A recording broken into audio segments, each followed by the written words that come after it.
Hello everyone, welcome to my channel.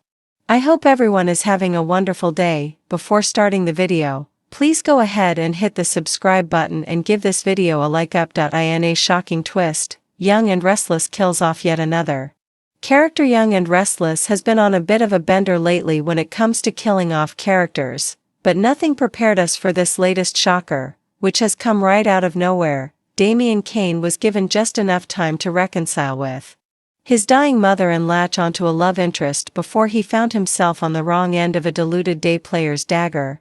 Next, poor Chance Chancellor met his maker whilst trying to manage the murderer, who made a run for it. When another shot rang out, it was Killer Carter taking his own life. So, that was 3 characters lost amid the murderous maze, plus we said a tearful farewell to Colback in Genoa City, who lost his battle with Legionnaire's disease. All of this came shortly after the demise of the deliciously crazy Aunt Jordan, and the presumed death of Ian Ward, whom viewers know is alive and, if not well, surely plotting his revenge nonetheless. That's 5 deaths in as many months, and now, another shocking twist is upon us. Stunned fans could hardly believe their ears when Billy got on the phone with his mother, Jill, who shamed him for not mentioning the death of his nephew, Chance, and referred to him as Nina's only son. Wait, what? The line left many fans horrified that the Young and Restless writers had seemingly done away with Nina's firstborn son, Ronan Malloy. Of course, the writers killing off Ronan was most likely unintentional, a mistake, but an egregious one, particularly for those of us who have long awaited his return to romance. Read. Oh, the heat he and Phyllis brought back in the day. Anyway, we certainly hope Malloy is off fighting crime and or his various demons in parts unknown, and that someone will think to fill him in on the death of his half-brother. Would you like to see Ronan return? Vote. If you've been watching The Young and the Restless for any length of time, whether it's 5 weeks, 5 years, or since Victor Newman was still wearing cowboy boots and a questionable mustache, you know this. Genoa City has always been a town where the words life and permanence don't quite go together. Characters disappear without explanation. Weddings are interrupted by presumed dead exes. And sometimes, someone we've spent decades rooting for is taken away in a blink, and the fallout lingers for years. But this week? This week felt different. This week, we weren't just blindsided, we were steamrolled.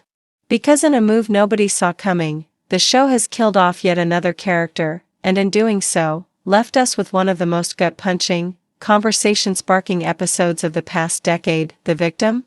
Spoiler, the cause? That depends on who you ask. The effect? Well, let's just say there's not a household in Genoa City that won't feel the aftershocks. Part 2. The death scene that stopped us cold. It wasn't just that this character died. It was how the writers could have easily given us a slow decline, a long goodbye, the sort of bittersweet farewell that allows for hugs, speeches, and a round of montage flashbacks scored by mournful piano.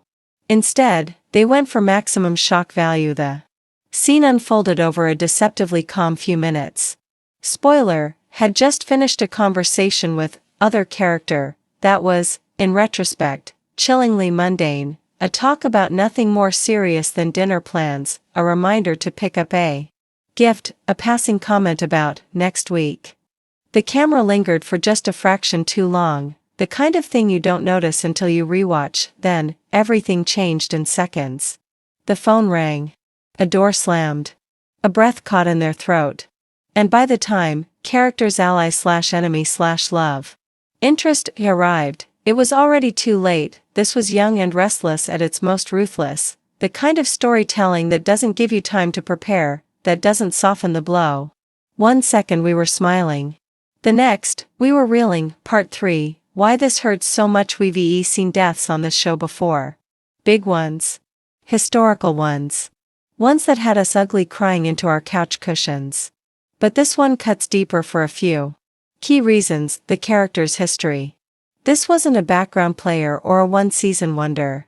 This was someone with roots, storylines going back years, relationships across the board, and a fanbase that saw themselves in their struggles. The timing.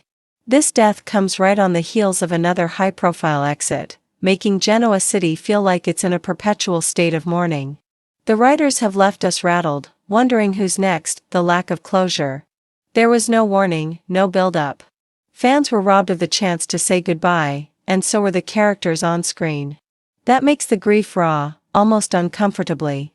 So, Part 4, the fallout begins within minutes of the episode airing. Social media lit up like Chancellor Park at Christmas. What did I just watch? One fan tweeted, followed by a string of broken heart emojis. No. Just. No. Another wrote on Facebook, racking up thousands of likes and agreement. On Instagram, the hashtag justice for character trended within hours. On screen, the shockwaves are set to be massive. Character's spouse will have to grapple with not only the loss itself, but the unanswered questions surrounding it. Was it an accident? Was someone responsible? If so, who? You can bet Victor, Nikki, Jack, and every other power player will have their theories, and their own stakes in the truth. Part 5, behind the scenes, the actor speaks. When news of the death broke, fans immediately wondered, was this the actor's choice? Or were the powers that be steering the ship? In a candid interview, actor's name admitted that the decision was mutual, sort of. We'd been talking for a while about where the story was headed, they explained. When the writers pitched me this idea, it felt shocking but also honest to the character's journey.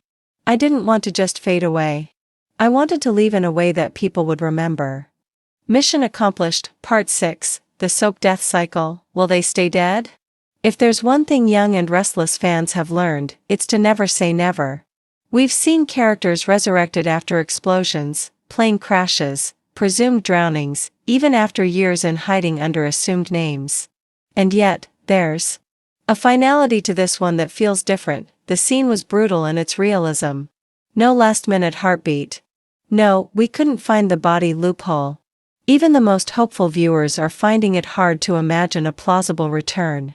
Of course, if the show ever decides to pull the secret twin card, all bets are off. Part 7, the ripples in storytelling in soap writing. A death isn't just about the character who's gone, it's about the stories it unlocks. And this one? This one blows doors off hinges. The investigation.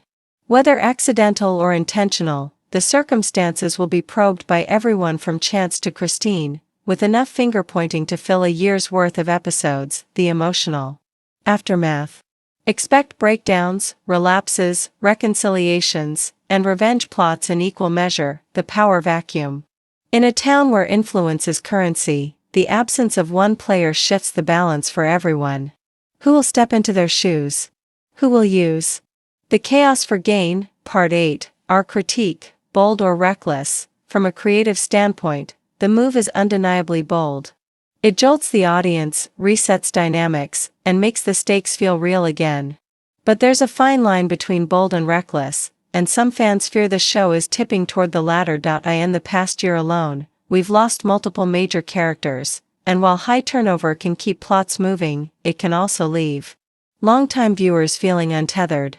There's something to be said for stability in a soap, for knowing that, no matter what wild twists occur, certain people and relationships will always anchor the canvas. This death removes one of those anchors. That's a risk, and we'll only know if it pays off in the long run. Part 9, the fan theories already. The speculation machine is in overdrive. Here are just a few theories making the rounds. It wasn't an accident. Someone wanted this character gone, and the official story is a cover-up. It ties to a bigger plot. This death could be the first domino in a larger mystery involving multiple characters. It's not really the end. A body double, a witness protection deal, a fake death. Pick your favorite soap trope. While some of these are wishful thinking, others are tantalizing enough that we can't completely rule them out. Part 10, where we go from here. For now, the grieving begins. Expect candlelit vigils, whispered secrets, and more than one glass of scotch poured in memory. But if history has taught us anything, it's that Genoa City doesn't stay quiet for long.